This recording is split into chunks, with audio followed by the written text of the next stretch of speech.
Assalamualaikum warahmatullahi wabarakatuh.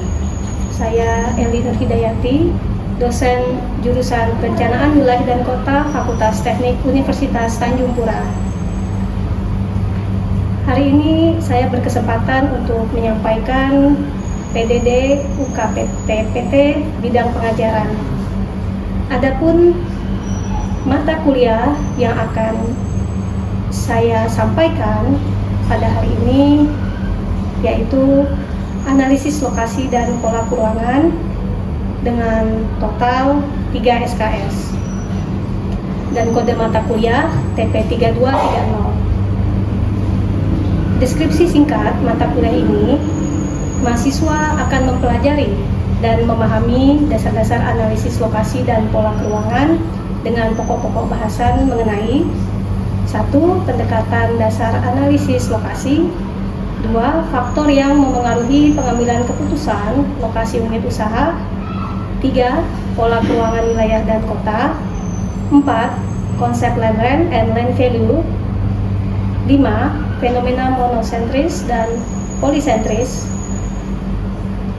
6. Urban sprawl, dan terakhir metropolitan Indonesia. Adapun tujuan instruksional umum, yang pertama, mahasiswa mampu memahami relevansi berbagai teori lokasi dalam dunia nyata. Yang kedua, mahasiswa mampu memahami dan menganalisis masalah-masalah agregat yang timbul sebagai implikasi dari keputusan berlokasi berbagai kegiatan. Tiga, mahasiswa mampu memahami dan menganalisis permasalahan lokasi kegiatan yang menjadi dasar terbentuknya pola dan struktur keuangan suatu wilayah dan kota. Keempat, mahasiswa mampu menjelaskan teknik penentuan lokasi terbaik bagi aktivitas industri, pertanian, atau pusat-pusat pelayanan lainnya. Hubungan antar mata kuliah yang berkaitan dengan analisis lokasi dan pola keuangan, diantaranya pengantar perencanaan wilayah dan kota, ekonomi wilayah dan kota, hingga pada studio perencanaan wilayah dan perdesaan. Adapun evaluasi dan kriteria penilaian dalam mata kuliah ini terdiri atas tugas kecil dan tugas besar. Tugas kecil yaitu membuat makalah sederhana yang membahas fenomena urban sprawl dan pola struktur internal yang dilihat dari aspek keuangan, sosial, dan ekonomi di wilayah Indonesia. Sedangkan tugas besar membuat makalah yang membahas isu permasalahan dan kebijakan strategi pengembangan wilayah metropolitan yang tersebar di Indonesia. Kita masuk pada kriteria penilaian dalam mata kuliah analisis lokasi pola keuangan. Absen kehadiran sebesar 10%, UTS 30%, UAS 30%, dan tugas akhir 30%. Kita masuk pada satuan acara perkuliahan. Pada kesempatan ini, saya masuk pada pertemuan ke-10, yaitu membahas tentang Urban Morphological Approach. Beberapa hal yang akan disampaikan, diantaranya pola perkembangan fisik kota, proses pertumbuhan kota, unsur-unsur morfologi kota, model bentuk kota, pengaruh perkembangan transportasi terhadap morfologi kota. Adapun pustaka utama, di sini beberapa yang saya kutip sebagai referensi utama. Dapat dilihat pada slide berikut.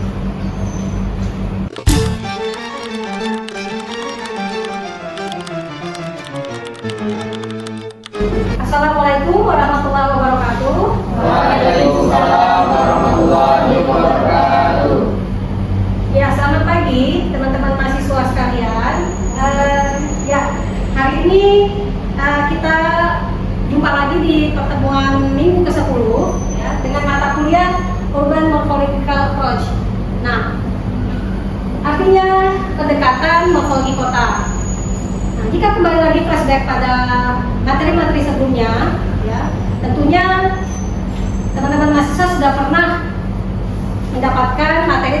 struktur internal kota. Ada yang masih ingat dengan istilah-istilahnya? Coba disebutkan. Salah satunya concentric model, ya. Apalagi? Konsentrik itu terpusat. Polycentric model, kemudian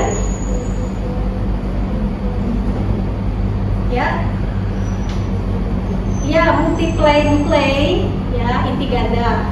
Nah, itu ada di pertemuan 5 atau 6. Sebetulnya pendekatan morfologi kota ini adalah rumah besarnya daripada teori-teori kecil struktur internal kota. Kenapa saya bilang rumah besarnya? Karena kita akan melihat pendekatan morfologi kota itu dari skala makro atau yang lebih besar. Makanya nanti teman-teman mahasiswa sekalian akan lebih banyak melihat contoh praktis di satu wilayah atau negara yang lebih luas, sehingga bentuk-bentuk teori kota tadi yang teman-teman sebutkan itu bisa terlihat penampakannya ya daripada sebuah peta wilayah tersebut. Baik, jadi ada beberapa hal yang akan saya sampaikan di materi ini, yaitu pola perkembangan fisik kota, proses pertumbuhan kota, unsur-unsur morfologi kota, model bentuk kota, sampai pada pengaruh perkembangan transportasi terhadap morfologi kota.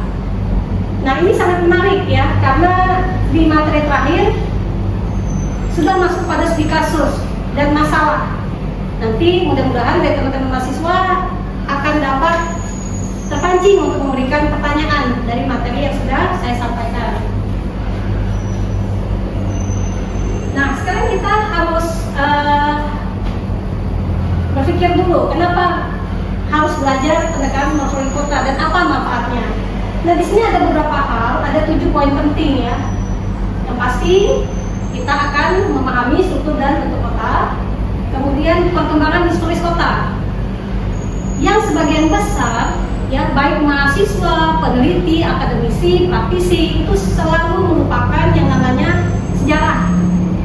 Padahal ya setiap penelitian manapun atau kamu ingin memberikan komentar kritik kenapa masalah kota terjadi tanpa melihat sejarah, maka kamu tidak akan pernah mengetahui kesalahannya di mana.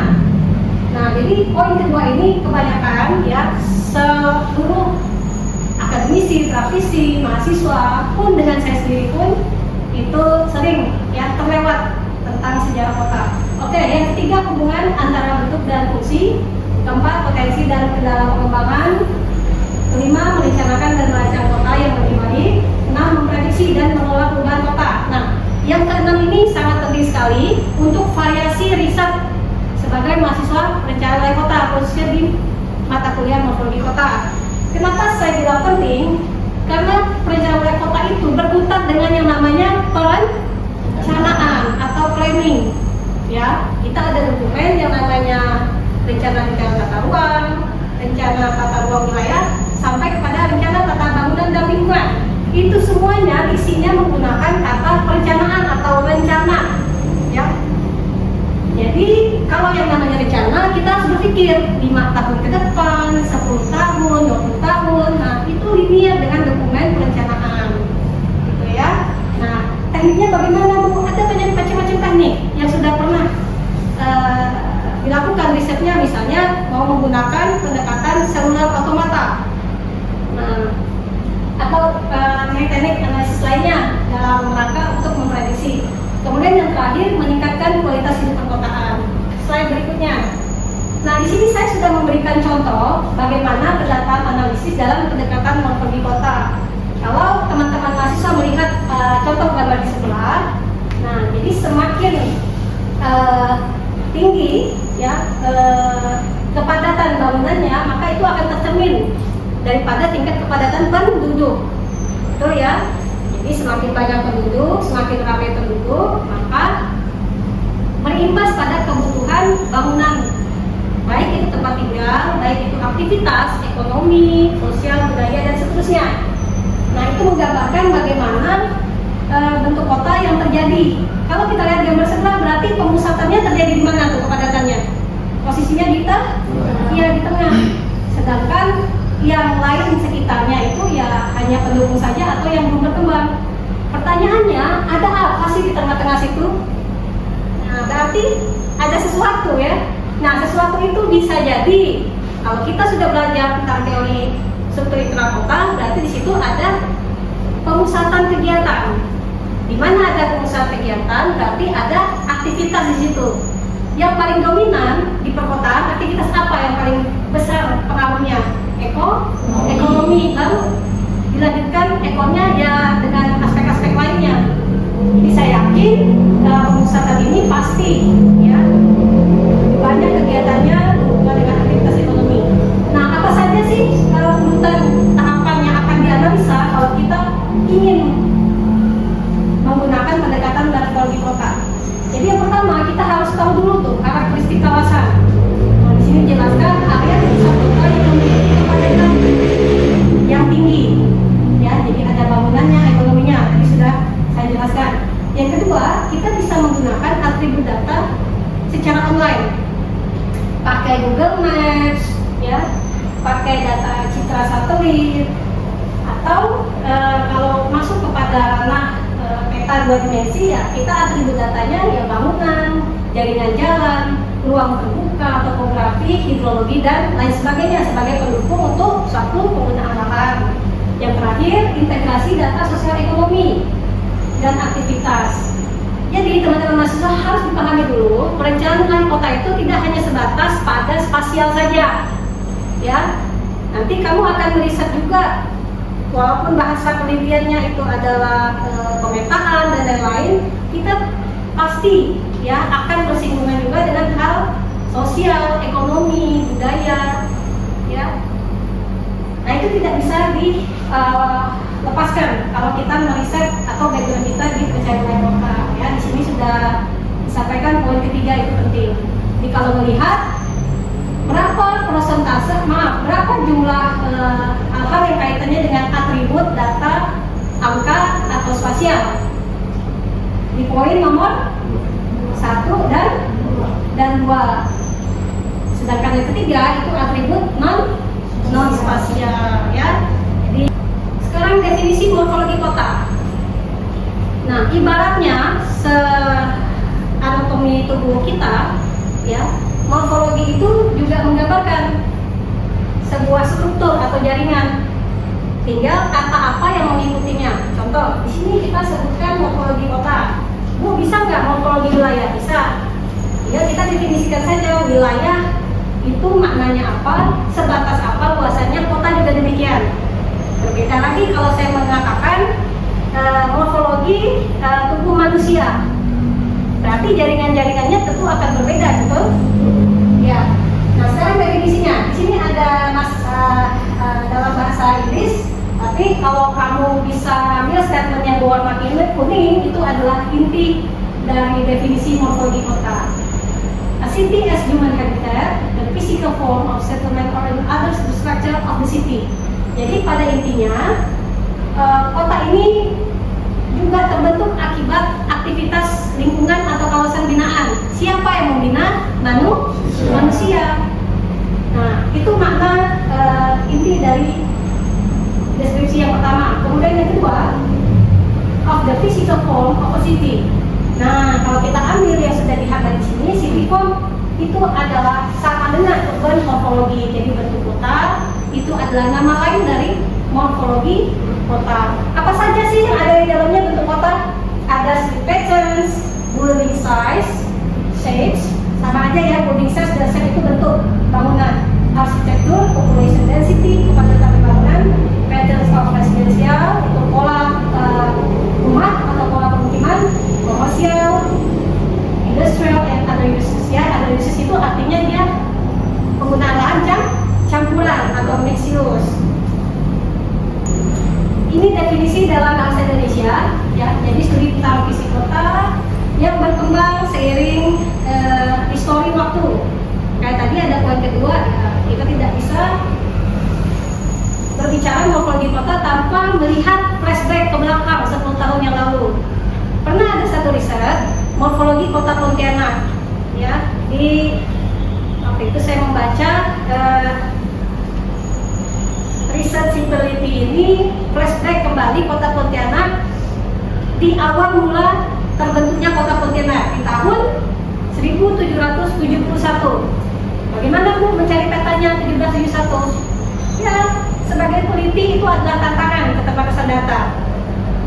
Ini dicari dari data Turai Sultan, dicari juga dari balai sejarah, ya macam-macam sumber datanya. Nah, bertransformasi seiring waktu itu yang tadi saya sampaikan. Jadi kita harus bisa mempunyai data flashback yang sebelumnya untuk kita memprediksi ke depannya. Kemudian yang kedua, elemen fisik seperti bangunan, jalan, blok bangunan, lahan, ya, site-nya, ruang terbuka, dan pola struktur yang dibentuk dari elemen-elemen tersebut. Nah, pertanyaannya, siapa yang membentuk elemen-elemen tersebut? Manusia. Ya. Nah, hanya sekarang manusia itu hidupnya diatur oleh SNI, peraturan itu, tata tertib itu, dokumen tata ruang itu. Nah, itu yang akan membatasi perkembangan yang tadinya sporadis, ya. Sporadis itu ya berkembangnya alami, tidak teratur, ya. Oke, kita lanjut. Oke, nah di sini ada perbedaan morfologi kota dari berbagai sumber. Pada intinya, setiap peneliti di sini, ya, dari tahun 2014, 2010, dan 2018 itu kurang lebih memiliki persepsi yang sama daripada fokusnya, elemen pembentuk kota, dan proses analisisnya. Yang paling terlihat jelas adalah elemen pembentuk kota. Tanpa kamu hafalkan pun, ya, kalau kamu datang ke satu wilayah, ke kampus saja, kamu sudah akan mendapatkan jawaban. Oh, di kampus ini saya punya jalan, bentuknya seperti ini. Oh iya, di kampus ini punya pedestrian, lebar jalannya sekian, ada saluran parit, ada taman sebagai ruang terbuka hijau, dan lain-lain. Itulah yang namanya elemen pembentuk kampus. Gitu. Nah, dalam hal ini delineasinya adalah kota. Maka ya tinggal disesuaikan seberapa besar sih luasan wilayah dari kasus yang kita angkat. Nah, yang terakhir, pengaruh perkembangan transportasi terhadap struktur ruang kota. Jadi yang namanya perkembangan pasti itu akan berhubungan dengan time series. Mau itu 5 tahun, 10 tahun. Apa yang terjadi dengan tubuh kalian 5 tahun tidak makan, tidak ada lemak, tidak ada daging, betul ya? Nah, demikian juga kalau kota 5-10 tahun ke depan tidak ada aktivitas, tidak ada kenaikan penduduk, maka kota itu akan jadi kota sepi, kota mati. Nah, akan berbeda kasusnya dengan negara Indonesia, ya. Sangat jelas sekali Indonesia itu tingkat populasi pertumbuhan penduduknya cukup tinggi, ya, sehingga sudah banyak program yang dilakukan pemerintah, mulai dari transmigrasi, ya, kemudian menimbulkan dampak urbanisasi. Jika kita lihat perkembangan transportasi ini pun akibat dari pertumbuhan penduduk yang semakin tinggi, ya. Tren global menunjukkan pertumbuhan 50 juta pendatang per tahun atau 1 juta per minggu. Lebih dari 90% dari pertumbuhan terjadi di negara berkembang yang memberikan tekanan besar pada infrastruktur, khususnya transportasi. Tekanan besar yaitu tadi dampaknya kemacetan, penggunaan kendaraan pribadi yang banyak, ya, berimbas pada tadi kemacetan. Kebutuhan antara luas jalan, lebar jalan, panjang jalan dengan orang yang melewatinya, kendaraan itu tidak seimbang. Pertanyaan yang mesti teman-teman mahasiswa dapat jawab, bagaimana mengoptimalkan kota dengan keterbatasan teknis, dalam hal ini transportasi, dalam struktur tata ruang kota.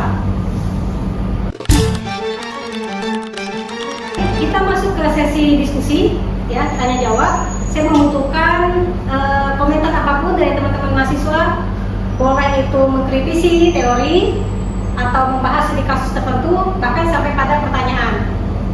Silakan, saya minta yang bersedia bertanya. Silakan. Ibu, terima kasih atas kesempatannya. Sebelumnya saya ingin bertanya, Bu, berdasarkan dengan penjelasan yang sudah diberikan. Bagaimana pengimplementasian teori tersebut terhadap perencanaan tata ruang kota? Baik, pertanyaan yang bagus ya. Jadi bagaimana pengimplementasian teori yang tadi sudah kita simak terhadap struktur tata ruang kota? Ya. Jadi saya ingin memberikan contoh kasus tentang kemacetan akibat penggunaan kendaraan pribadi yang sangat tinggi di negara berkembang, khususnya di Indonesia. Mengapa Jakarta macet, Surabaya, Bandung dan lain-lain ya, itu kota-kota besar dan juga memiliki kota satelit ya, atau kota pendukung di kota intinya. Menggunakan konsep transit oriented development, itu merupakan salah satu implementasi dari teori tersebut. Bagaimana kita bisa tahu? Oke. TOD ini muncul akibat adanya pemusatan aktivitas. Kemudian yang kedua, akibat penggunaan lahan yang tinggi dan beragam. Ya. Yang ketiga, penggunaan kendaraan pribadi yang sangat tinggi. Sehingga solusinya yang ditawarkan adalah konsep TOD. TOD ini mengutamakan bagaimana koridor-koridor jalan utama itu dipadatkan sedemikian rupa, baik itu untuk hunian, perkantoran, ya, masalah-masalah lainnya yang sifatnya sosial budaya. Sehingga dengan adanya pemusatan beberapa kegiatan tadi, ya, di koridor utama akan mengurangi kemacetan di titik lainnya selain di pusat kota. Itu yang bisa saya sampaikan untuk pertanyaan Haris. Kira-kira ada lagi yang mau bertanya? Silakan.